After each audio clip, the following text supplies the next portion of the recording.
The first time I knew, I found them sleeping together. He was all scruffy, a total mess, the way he looks the hottest. And she was sleeping on his chest. It wasn't that they were sleeping together. It was his smile, so peaceful, content, shall we say, blissed out. The smile I thought only I could elicit. I knew in that moment he was in love with her. It wasn't as if they were trying to be secretive. I went out on Sunday afternoons to write in a cafe, and they would get together in matching Giants jerseys. He told me that she was a huge Eli Manning fan, which I found highly doubtful. I had other hints, the way she could make him laugh, the way she laughed and then he laughed. He always loved my laugh, always defended its huge sound when people turned around in a theater or restaurant. But now all he wanted was hers. The more I saw them together, the worse I felt about myself. And worst of all, I couldn't tell anyone. The truth is, I was petrified of her, and I still am. I took long walks with her in the park, a few other friends with us. I tried to put hints out there. Is anyone feeling a little on edge? You know, my husband's at work late at night, and I feel really alone. I had amazing friends, best friends, work friends, old friends, across the country friends, gym friends. I had mommy groups and play groups and breastfeeding groups, but no one would understand. Everyone loves him. He is the perfect husband. He is the perfect father. He is the perfect co-parent. Your husband is the baby whisperer. Are you sure he doesn't have a brother? How dare I complain? Oh, just as a side note, I would make a terrible lesbian because I fall in love or awe of women too easily and quickly. So I'd been in a show with Alysia. I'd seen her in film, and watching her on stage, I had this moment. I was so passionate about the way that she scraped up her emotions from her gut so fluidly and fearlessly. And I love to write fan notes, so I wrote her a letter about her wild command on stage, about how I admired her from afar. All these things which now seem so remote because someone perfect and beautiful was sleeping with my husband. It made me kind of high, like that first crush high, that high of being understood.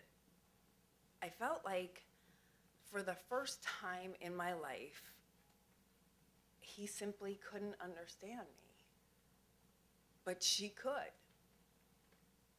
We started the affair in letters, on paper, no stupid sexting or emails that could get us caught. Every time a letter came in, I knew I would feel better. It was like a drug, a fix. For the first time since he started his affair, I didn't feel so alone.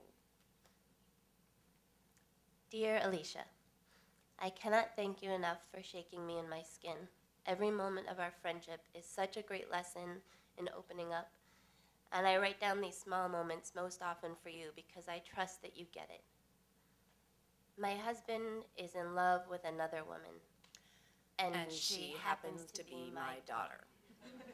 We are on our way to ice cream, and I am giddy. It is a special mama-daughter date, just as girls, and I'm so excited. I'm getting her shoes on, and I kneel at her feet, putting on her glittery Mary Jane, all Cinderella style. And she looks down at me with these gorgeous, big brown eyes and says, "Mama, I love Daddy more than you." The floor falls away, and I am tumbling down a well of deep self-hate and failure. I grab for a branch of a leaf. What did they say in that parenting group? She will test you. She will test your love. Put on a big smile and say, "That's okay, honey. I love you no matter what, but I feel like I don't know how to breathe." And then I remember you, and that you said you felt something like this once. And I had hope. I knew that maybe, just maybe, my heart could live through this. My daughter tells me to open and close and stand and sit and twirl around, and I follow her. She is in charge with her huge, smooth belly leading the way, and I love her belly. She stands in the middle of the tub, and I'm teaching her how to brush her teeth one night. I'm so proud that she's following me. She says, "Mama," and points to my toothbrush. I say, "Yes, yes, this is Mama's toothbrush." "Mama?" she asks again. And I hand her my toothbrush, and she looks at me gleefully while she shoves it up her butt.